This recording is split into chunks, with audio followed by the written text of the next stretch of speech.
Shalom, shalom. Today I want to take a few minutes to discuss a very emotionally charged sentiment that is felt by so many people in the Jewish nation.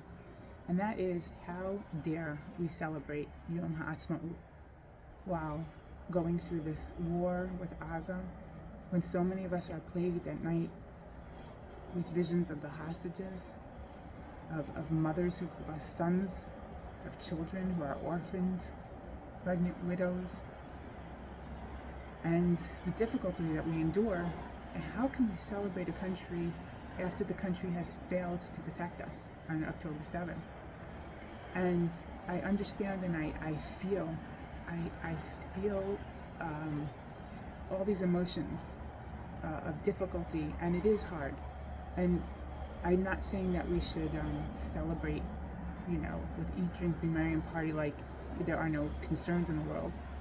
But I think it is a vital, important, necessary thing to celebrate and acknowledge the fact that we have a country, that we have Israel.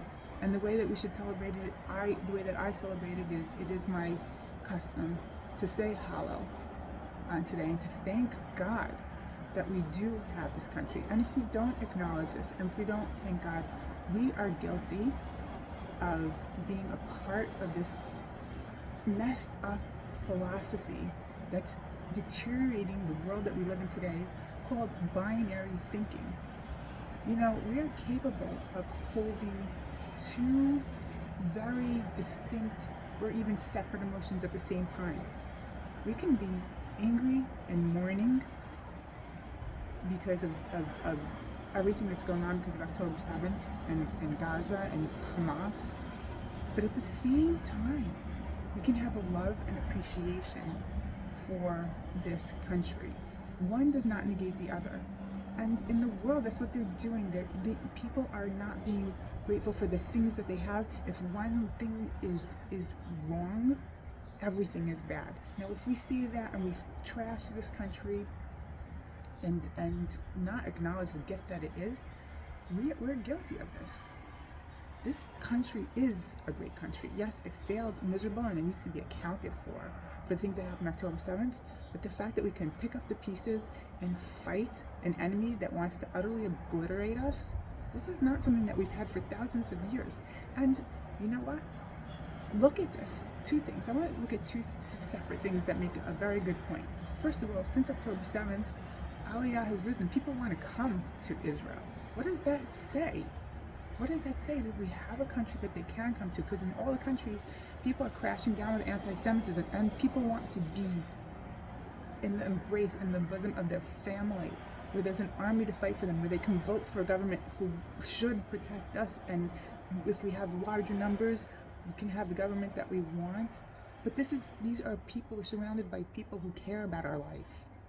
You are one. You're not a stranger here. We are not a stranger. I am sitting in my home. This is a home that I have that if I didn't have this country, I'd just be a stranger sitting in some other land that is at the whim of the people who may or may not take me, and in today's day and age, who hate me, a lot of them. So that's one thing. And another thing is, after October 7th, when I went with many people, right after by the Gaza envelope to help out, because a lot of the fields and orchards and things were abandoned by people that were either killed or taken hostage, not there, thrown out, had to escape their homes, and there's nobody to work. And when we had to drive, these neighborhoods are right by the border of Gaza. And before we went in, there was security, and the security said, when you go in, because we went in a private car at this point, raise a huge flag, keep your windows open, show that you're Israeli and Israeli pride. This is what the people need to see. They're traumatized.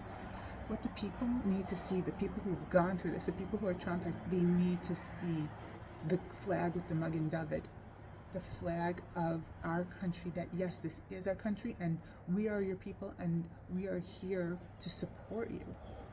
And the fact that we have that, I am eternally grateful.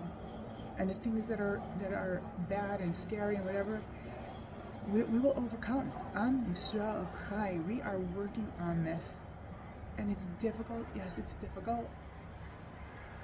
But thank you, God. Thank you, God, from the bottom of my heart. I said hallelujah with a full heart. Thank you, God, for giving us this country. And in Hallel too, there's, Anna Hashem Hoshiana, Anna Hashem Hutzlichana. We're still praying for God to help us. We're still praying for Him to make us successful and come through this.